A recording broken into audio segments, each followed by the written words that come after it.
Today on the Take On Board podcast, I'm speaking with Giselle McLachlan about, creating the future in the boardroom.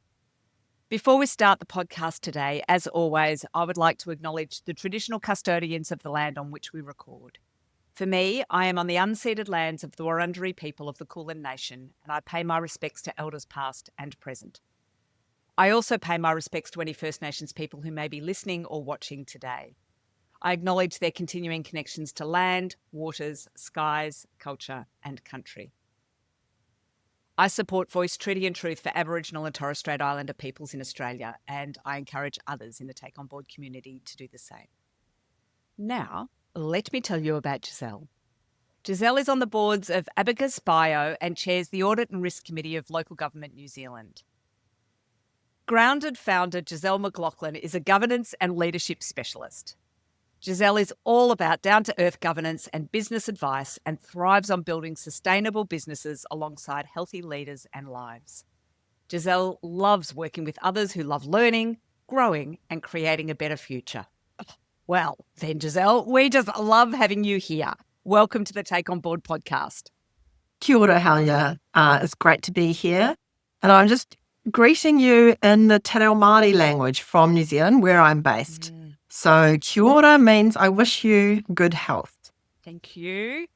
Oh, well, that actually segues beautifully because, as always, I would love to dig a little bit deeper about you. So I'd love to know, where were your parents born and where are your ancestors from? Yeah, so I am absolutely Scottish blood. A Scottish immigrant father who came to Aotearoa, New Zealand in 1960. And my mother was born here, but her grandparents were from Scotland. So on one side, first generation, on the other side, third generation. And yeah, we can talk about Scotland as home, and yet, of course, it's not. But how strange when you go there that it does feel like home. Oh, my goodness. I agree. I've been to lands of a few of ancestors all over the place. We've got family everywhere. And it does feel somehow grounding. Speaking of grounded, Yes. It's, I don't know. I can't explain it, but there is something there. Yes. So you grew up in New Zealand? Were you born and grew up in Yes. New Zealand? And siblings? Yes. Tell me about the family unit. Oh, the family unit, like probably almost every single family, isn't quite as neat and tidy as what you might call a nuclear family. So I was one of 4 children, but sort of blended, if you like. And we all grew up knowing how fortunate we were to be born here, raised here, a place of privilege. And actually, my dad has just published a book himself about his life growing up in Scotland, and it's called My Gorbals Life. He grew up in what was described really as the worst slum in the Western world at the time.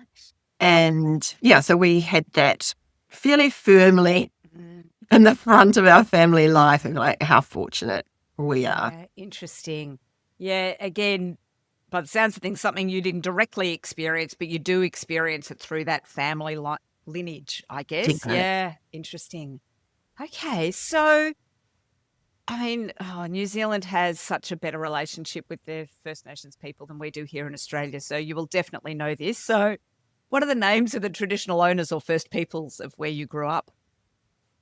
So it's actually a very interesting topic, and I don't want to trade on the sort of international reputation that New Zealand has for having great relationships with its First Nations, so the Māori people, who of course consist of a whole range of iwi, that's kind of like the tribal name. So what I would say is that our bicultural society is very much a state of evolution. There's a hint of revolution there possibly coming, but it has been a fascinating time to grow up from, being a child until now. I'm 60. And so over that 50 years of cultural awareness, I would say, we have evolved a lot. We are a country with 3 official languages: English, Te Reo Māori, and sign language. Oh, And I did not know that. Oh, your Maori Yes. was, okay, thank And you. yeah, so when I was a child, and people really spoke Te Reo Māori, and yet now it's a very common thing for people to have some capability Yes. of speaking Māori. Um, it's it's something that I think about a lot, and I'm fortunate in my work to be learning from leaders who are who whakapapa Māori, regularly, and it's absolutely joyful and challenging experience to realize how much we don't understand and how much we lost as a country, actually. Yes. So, yeah, we could spend the whole hour talking about creating that future. I think Yes. it's really, really interesting. No one can predict where we're going to get to, but in only 15 years, it will be the 200th anniversary of the signing of the Treaty of Waitangi. And so I think for our country, that's something that we will all be thinking about. Oh, Not everyone's positive about it, but I think it's going to be very, very much a future focus for us as a country. interesting. Well, again, you're right. We could go down any number of rabbit holes and spend the entire time in the introduction. But of course, in Victoria, we have just introduced the treaty to Parliament in Victoria, our first treaty. So to hear you've had treaty for 200 years, of course, Australia has no treaty. We have, at least in Victoria, just introduced it to Parliament. But anyway. Well, that's something I need to tune into because I did not know that. It's So just this week. Just this week when we're recording, folks. When you listen to this, it will be a while ago, and we'll have advanced down the line a little bit. But just this week as we record. Okay, so tell me, how many languages do you speak? So speak in terms of being able to have conversation, I would say 3. So English, French, German. I was fluent in French and German, but really didn't use them a lot until recently, where I've been doing a little bit of travel, but also got on Duolingo, which is, if anyone on watching this is a Duolingo fan, acknowledging that you can learn languages, maths, music, and now chess. I'm a big fan of a bite-sized learning every day, which connects you with other people and you help each other to learn. It is just fabulous. And I want to really support, acknowledge the role that my son has played in this, because he, having never learned another language as a young person, he is now in his 700 and something day of learning Japanese. And I'm so proud of him, but I'm also thankful that he got me back into language learning. So now I'm on day 500 and something of French every day in a row, and the connection through that is just joyful. So Giselle, and creating the future. After this, you and I are going to become duo buddies because I'm a duo person as well. I'm on my 900th or something day congratulations. Italian. When I recently did the Jet Bulla hike, things I should not be worried about, but I'm like, I'm going to lose my streak because you're offline anyway. Whatever. I did not lose my streak, fortunately. Whatever. We'll become duo buddies after this. That's right. But isn't it fascinating that you find this love of learning through it? I'm just really... And I'm not sure how... And it is interesting, you're right, doing it daily, how it just... Things embed. Sometimes it'll say, write this sentence. I'm like, I don't know what that word is. It's something like this. I'll put it down. It's like, oh, wow, that's actually quite close. Yes. So you do somehow, it does somehow embed. Yeah. And look, I want to take this idea, the quite close. Let's just jump with that, because quite close is a little bit like saying good enough governance. And this is something I've been teasing out for the best part of a couple of years now. I really don't love the phrase and best practice governance, because it sets such a high bar. In lots of areas of my life, I've been, engaging with the idea that something is better than nothing, and good enough governance is like right sizing governance for your organization, for its situation. So I spend a lot of time on this with various things, and I just really want to encourage everyone to continuously evolve their governance practice instead of thinking, oh, there's so many things that we should be doing and we're not best practice. That's okay. Yes. So quite close Italian is Yes. better than no Italian at all. Yeah, I could not agree more. And look at you go segueing Yeah. us into the conversation. And it's interesting, I think, also that governance it's not a one size fits all. It's not like, here's the checklist, just make it happen. It needs to be contextualized to your own organization, to the stage of business development you're at, whatever it may be. So quite close actually might be perfect for you, your Yes. organization. Quite close might be best. Quite close and best practice can actually be one and the same.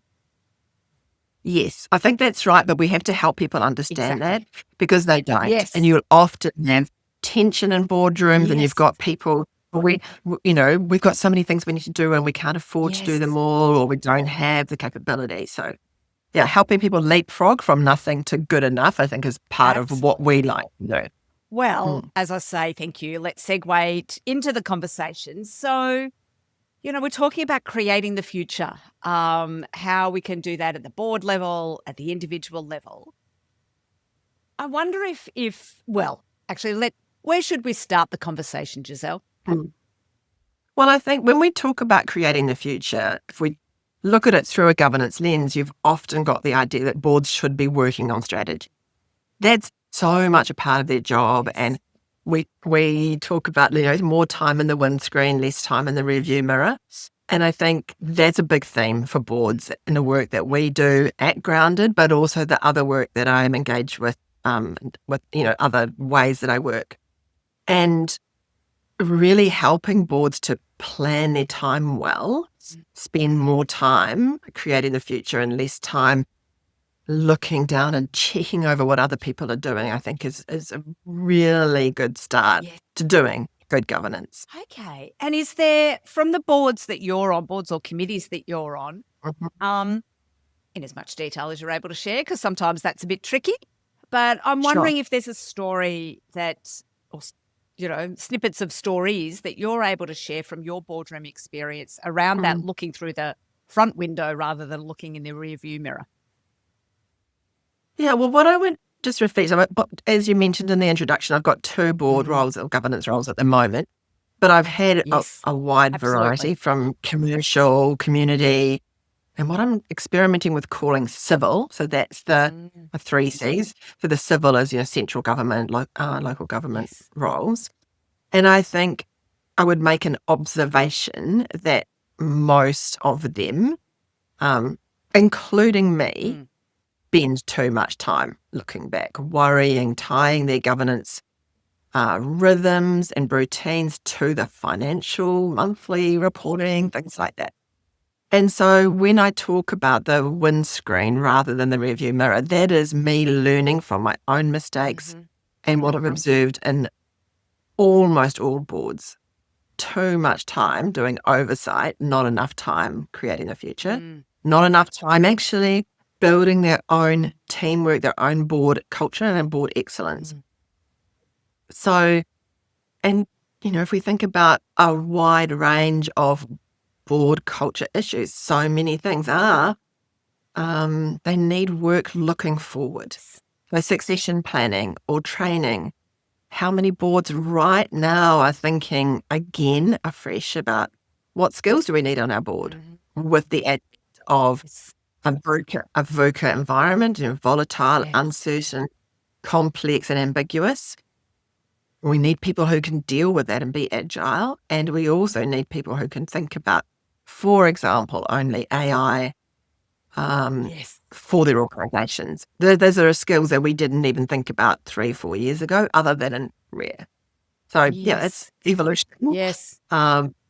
Happening. It's interesting. So I know the boards that I'm on definitely, I had this conversation with somebody yesterday, actually. Tech has been, hot as a board skill for, 5, 10, probably more years. But AI right now is, historically, tech has been about privacy and cybersecurity and tech transformation and all that sort of stuff. But you're right, AI is hot right now.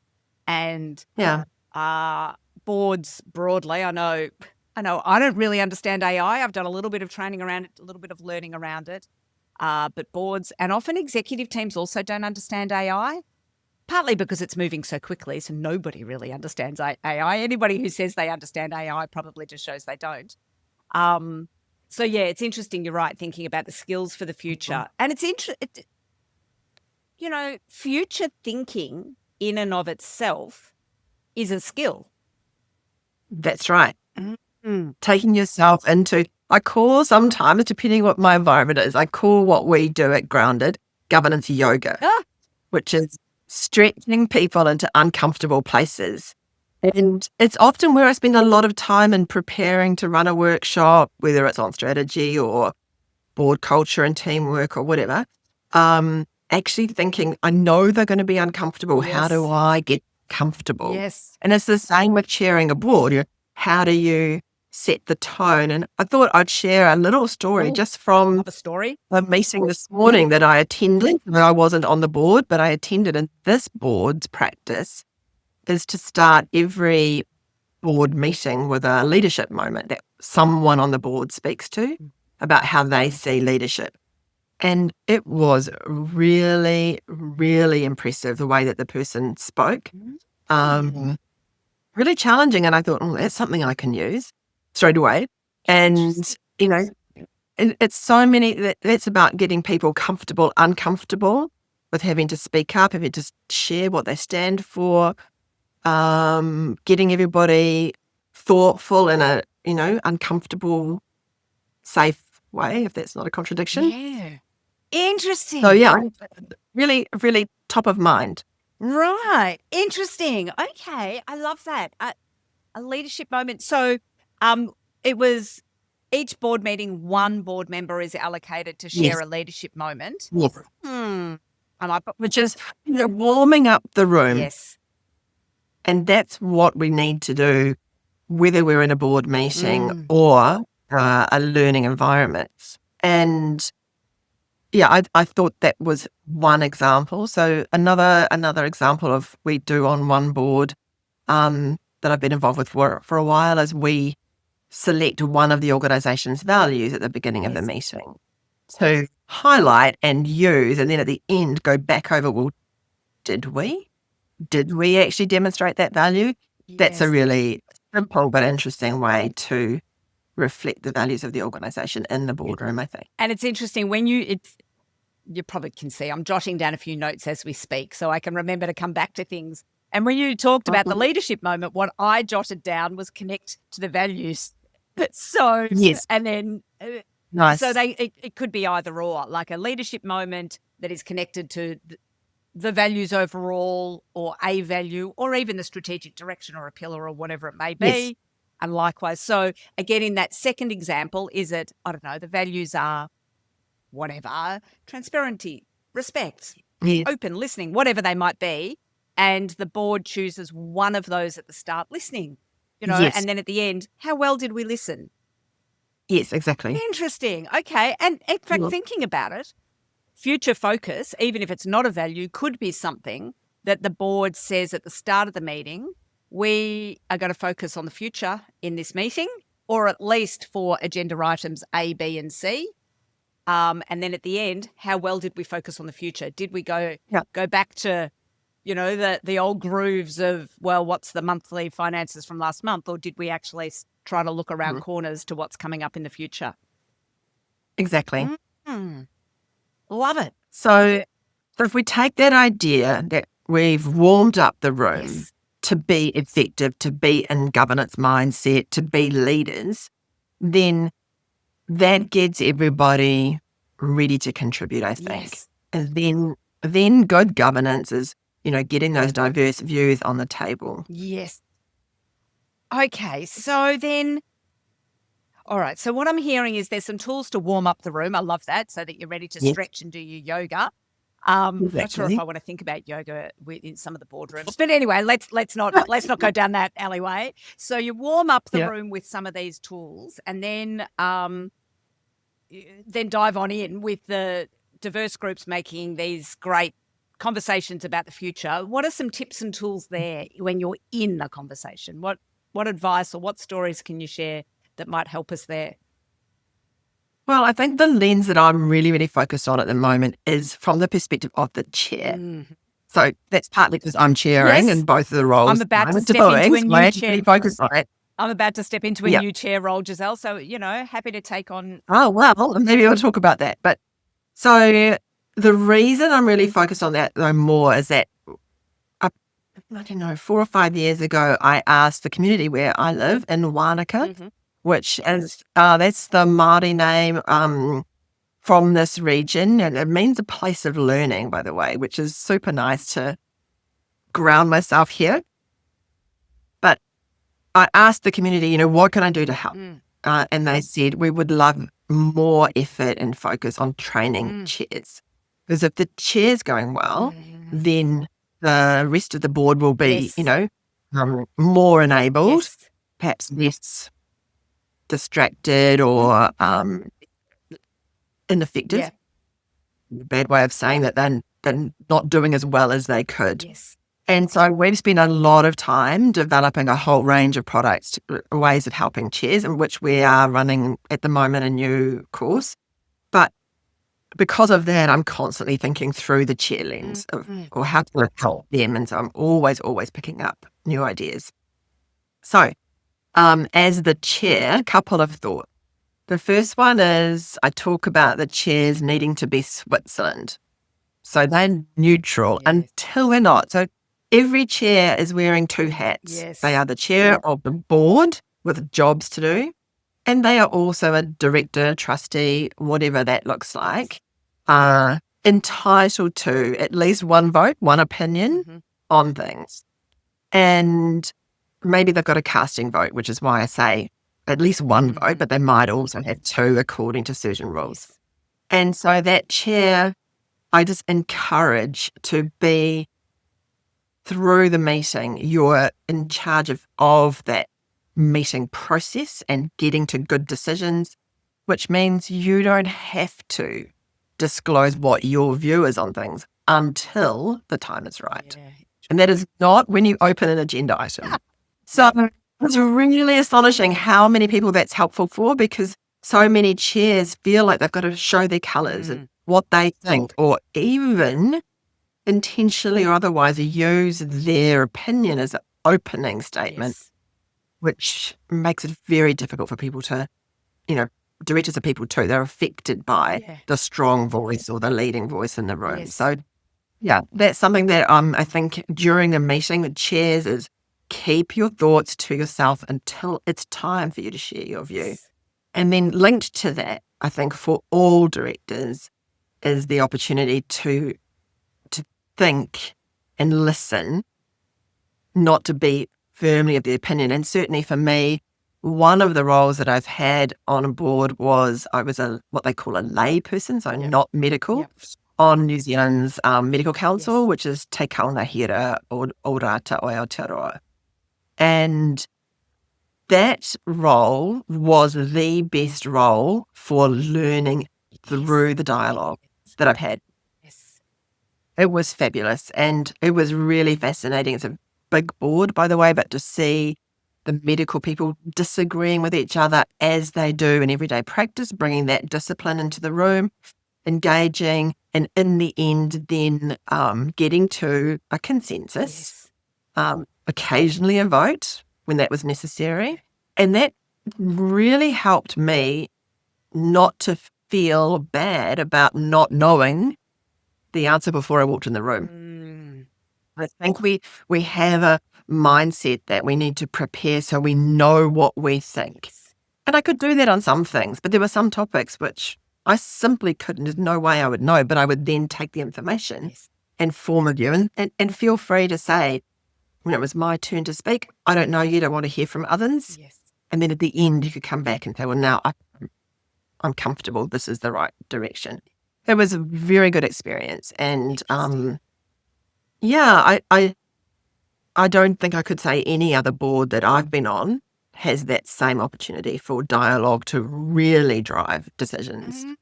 It's so, I've been on a health service board as well. I'm not from the health sector, and I think I find it's part of the value then that I provided to that board was I didn't know. So it's licensed to ask the Yes. stupid questions. You have to be a little careful about that. You can't ask too many really stupid questions, but it is an opportunity for people who all know their areas really well to have to talk about why things are done that way or how things are done that way. Yes. And a bit of a view of, oh, well, things are done this way over here. What do you think about that? Interesting. Yes. And that was interesting too. And I think that was a board where I was able to add real value, but not where they thought I would. Yes. Holly won't say any more about that. Yes. And I love your point at the start about for everybody thinking and listening and not a firmly held opinion. I will just, as soon as you said that, Yes. I don't know if people will be able to see this because it's blue written on blue, but I have a Post-it note here that says strong opinions loosely held.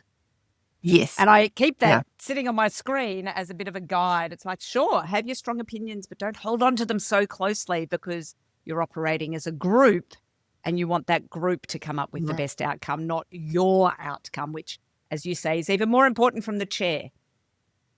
Yes, exactly. Oh, Giselle, I knew there would be way too much. So I'm wondering, from the conversation that we've had today, we've talked about warming up the room. We've talked about some tips in the room for boards thinking future, future making and the role of the future for the board. What are the main points you want people to take away from the conversation that we've had today? Well, as you say, there's so much, and we have only just got started, so maybe we'll talk again. Yes. But I think the things I would say is don't be afraid to right-size your governance for your organisation. So don't feel that, or don't let perfection get in the way of good enough. Yes. Do some governance yoga, get uncomfortable, and really stretch yourselves. You won't create a better future for your organisation, its stakeholders, unless you are operating in the unsafe zone in a safe way. So I think the other thing that I would like to finish up on is the fact that every governance role is a chance to help other people. And that's what I'm about as a person. That's what I think governance does. We create the future through helping others. And something to be really proud of, actually, for anyone who's serving on a board. Thank you. Absolutely. Oh, okay. Is there a resource you would like to share with the Take On Board community? Oh, we've got heaps of resources on our website. So you can find that at www.groundedgovernance.co.nz. Excellent. Lots of ideas there. But yeah, we're certainly happy to help anybody who would like to be helped. Awesome. And we will put a link to that in the show notes as well. So folks, if like me, you're out walking, listening to this, I mean, if you're watching it, you might not be out walking, but wherever you are, we'll make sure there is a link in the show notes as well. I appreciate that, Halia. Oh, Giselle, thank you. Thank you so much for coming along and having the yarn and sharing your wisdom with the Take On Board community today. I know I've taken a bit away from it. There's some tips for me in terms of warming up the room, getting flexible for governance yoga and for chairing. So thank you so much for sharing your tips and tricks. And thanks for what you're doing to build a community of women, particularly who are doing good work as best they can. Oh, it's important. Yay. Look at us go. Excellent. See you again. Thanks so much for being here.